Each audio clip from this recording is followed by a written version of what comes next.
Hi friends, this video is sponsored by BuyMode Online Shopping. Number 1 online shopping in the BuyMode. BuyMode மட்டும்தான் குறைஞ்ச விலையில் நம்ம purchase பண்ண முடியும். ப்ளே ஸ்டோரில் ஆப் இருக்குது, பார்த்து தெரிஞ்சுக்கிங்க. அதுவும் உங்களுக்கு தெரியலனா என்னோடய டிஸ்கிரிப்ஷனில் கம்பெனி லிங்க் இருக்குது. அது மூலியமாக நீங்கள் பர்ச்சேஸ் பண்ணுறது மூலியமாக நிறைய சேவிங் பண்ண முடியும். வாங்க, ஹாப்பி பொங்கல். பொங்கலை பற்றி நம்ம பார்க்க போகிறோம். பொங்கலுக்கு என்னென்னலாம் செய்வோங்கிறத பற்றி பார்க்க போகிறோம். ஃபஸ்ட்டு என்ன பண்ணால் போகி பண்டிகைக்கு தேவையில்லாத பொருளெலாம் வெளியில் போட்டு எரிக்கணும். எரிக்கிறதுனால நம்மளுக்கு என்ன பெனிஃபிட்னா, தீய சக்தியை வெளியே விடுறதும் நல்ல சக்தியை ஊட்டுள்ளார வாங்கிறதும் தான் நம்மளோட போகி பண்டிகையின் திருவிழாவாக கருதப்படுகின்றன. அடுத்தது வாசப்பொங்கலுக்கு என்னென்ன பண்ணணும்னா, அழகான வாசலில் நம்ம கோலம் போடுறது எல்லாத்துக்கும் பிடிக்கக்கூடிய ஒன்று. விதவிதமான கோலங்கள் இட்டு கலர் வண்ணம் பூசி அது மூலியமாக நம்ம ஹாப்பியாக இருக்கலாம். அதை பார்க்கும் போதெல்லாம் நம்மளுக்கு பாசிட்டிவ் எனர்ஜி வீட்டு உள்ளார வருதுன்னு அர்த்தம். அதனால தான் பொங்கல் வச்சு கோலம் போடுறது தமிழர்களின் திருவிழாவாக கொண்டாடப்படுகிறது.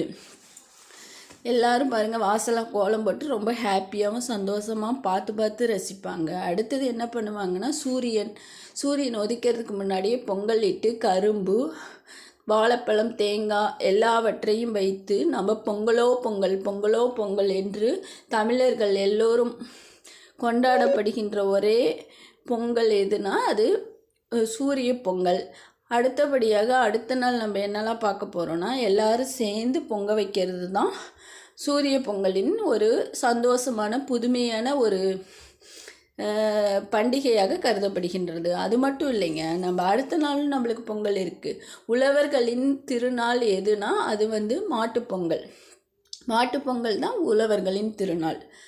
விவசாயிங்களுக்கு முக்கியமாக திகழப்படுகின்ற ஒரு நல்ல பண்டிகை எதுனா அது உழவர் திருநாள். அதாவது மாட்டுப்பொங்கல். மாடுகளை குளியாட்டி வர்ணமிட்டு, கொம்புகளுக்கு வர்ணமிட்டு, பொட்டுகள் இட்டு,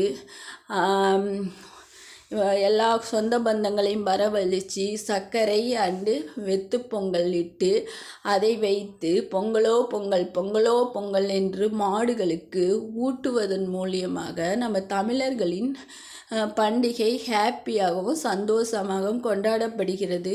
பொங்கல் எது என்றால் அது மாட்டுப்பொங்கல் தான்.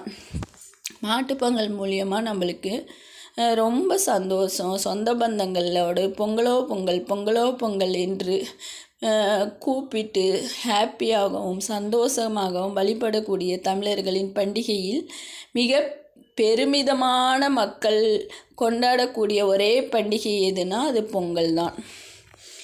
எல்லாரும் ஹாப்பியாகவும் தாத்தா பாட்டியுடனும் அல்லது பேரப்பிள்ளைங்களுடனும் விவசாயிங்களுக்கு அந்த பெரும் வளர்ச்சியை உருவாக்கி தரக்கூடிய ஒரே பண்டிகை எது என்றால் அது மாட்டுப்பொங்கல் மூலியமாக அவங்க ஃபேமிலியிலேருந்து தோட்டத்தில் விளையிற அந்த நெல்லெல்லாம் வச்சு சாமி கும்பிடுவாங்க.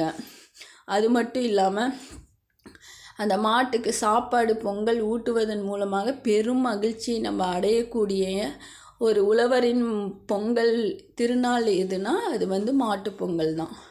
மாட்டுப்பொங்கல் மூலியமாக விவசாயிங்களுக்கு பெரும் வளர்ச்சியை